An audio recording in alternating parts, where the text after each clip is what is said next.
Somos muchos los profesores, los docentes, los científicos que sabemos que la teoría de la evolución es un fracaso. ¿Por qué es un fracaso? Vamos a tratar de explicarlo, yo lo voy a leer porque lo tengo escrito. Y para que no se me quede ninguna palabrita fuera, pues voy a decirlo todo.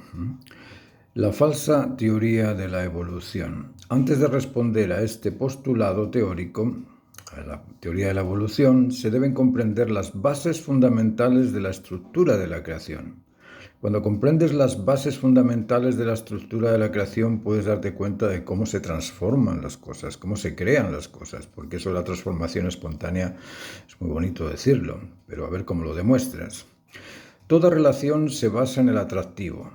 Esta es una de los pilares de la creación. No existe ninguna cosa creada que no haya sido previamente estimulante, previamente interesante, previamente pretendida. Luego, toda relación se basa en el atractivo.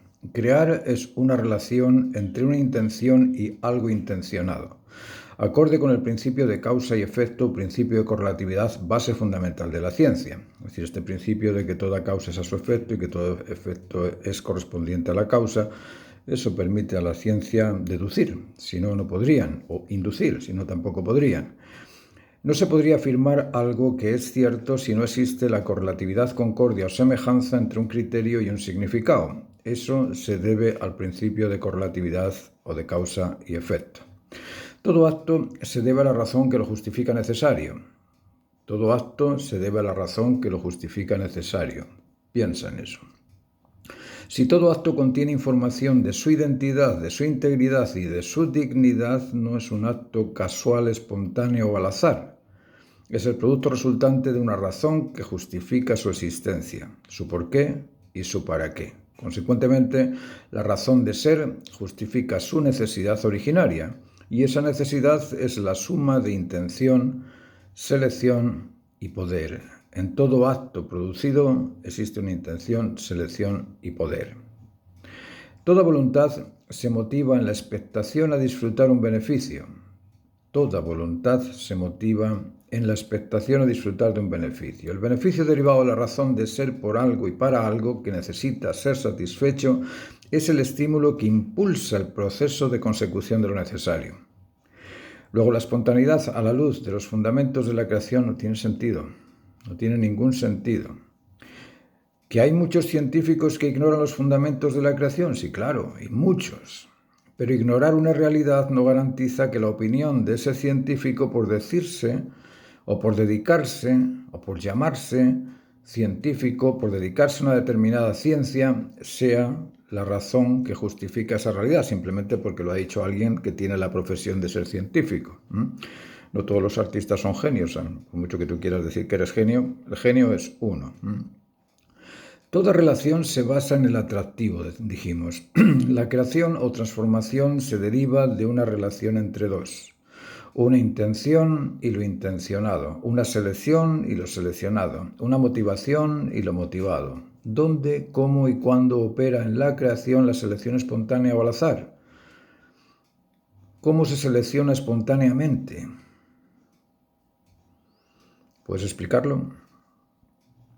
Todo acto se debe a la razón que lo justifica necesario. Si todo acto se debe y justifica en la razón que lo origina, y ese origen intencional, selectivo y poderoso lo realiza, ¿qué hay de azar o de espontáneo en eso?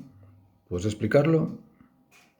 Toda voluntad se motiva a la expectación a disfrutar de un beneficio. Si el beneficio es el estimulante de la motivación a crear, ¿cómo explicas la evolución sin ese beneficio esperado por la motivación?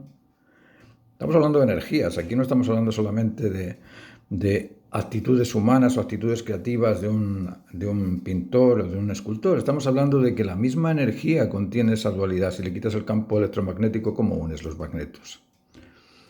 Basta con eso, ¿no? Vida es el conjunto de fuerzas que permiten la consecución de un propósito. Todo acto se debe a la razón que lo justifica necesario. Genoma es la información contenida en una entidad o célula para el desarrollo progresivo de su finalidad específica, de donde se deriva la comprensión de una secuencia progresiva en pro del establecimiento de una finalidad específica en su identidad, integridad y dignidad. Consecuentemente, la evolución por azar o generación espontánea no tiene ningún sentido, puesto que la generación es consecuente con la información contenida en el genoma. Cuando comprendemos esto, cuando nos damos cuenta de que todo en la naturaleza ha sido creado con una finalidad específica, cuando nos damos cuenta de que mi huella dactilar es única y no hay más, cuando nos damos cuenta de que cualquier hoja de pasto en la naturaleza es única y no hay dos hojas de pasto iguales, cuando nos damos cuenta de que las piedrecitas de la playa son únicas y no encuentras dos piedrecitas igual, cuando nos damos cuenta de la unicidad, ¿puedes pensar en algo casual espontáneo? ¿Es posible pensar en algo casual espontáneo cuando veis, no sé, en la composición? Nosotros usamos la composición áurea, y cuando te fijas en la composición áurea, imagínate la cantidad de cosas que están hechas de acuerdo con el patrón de la composición áurea. ¿Es eso espontáneo? ¿Es eso casual? ¿Es eso al azar? Y si es al azar la forma, ¿cómo puede ser al azar el contenido? Porque puedes decirme, sí, al azar se hicieron dos cuerpos, vale. ¿Y el instinto, cómo se hace? El instinto es la naturaleza directiva inherente en cada cuerpo. Es la naturaleza directiva de todos los animales, de todas las plantas, de todos los átomos, moléculas, partículas, células, de todo el sistema operativo del cosmos. Todo ese sistema operativo está o se debe a la ordenanza que lo ordena, porque cosmos es un orden, pero para que se ordene ese orden necesitas una ordenanza que lo ordene. Esa ordenanza que existe en todo es un atributo de valor. Por eso las cosas existen, porque valen para esa cadena trófica, porque valen en alguna posición de esa cadena trófica para ordenar el sistema o ordenar los sistemas, ¿no?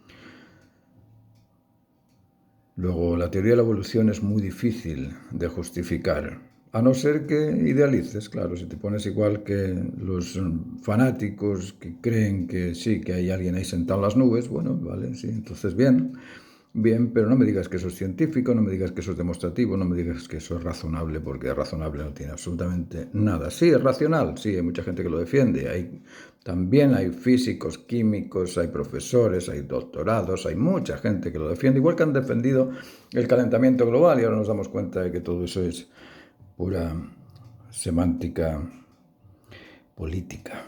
Nada más que pura semántica política, que lo usan muy bien los políticos, pero ¿algún político conocéis que sea científico, que sea un laureado Nobel? ¿Habéis visto algún científico laureado Nobel que se dedica a la política? No, ¿por qué? Porque para ser político necesitas seguirte de las estadísticas, no de la razón, no de la verdad, solamente de las estadísticas.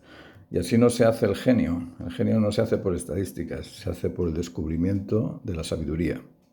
Os dejo, que tengáis un buen fin de semana y espero que esta conversación os haya servido al menos para cuestionaros cosas. Vale, chao.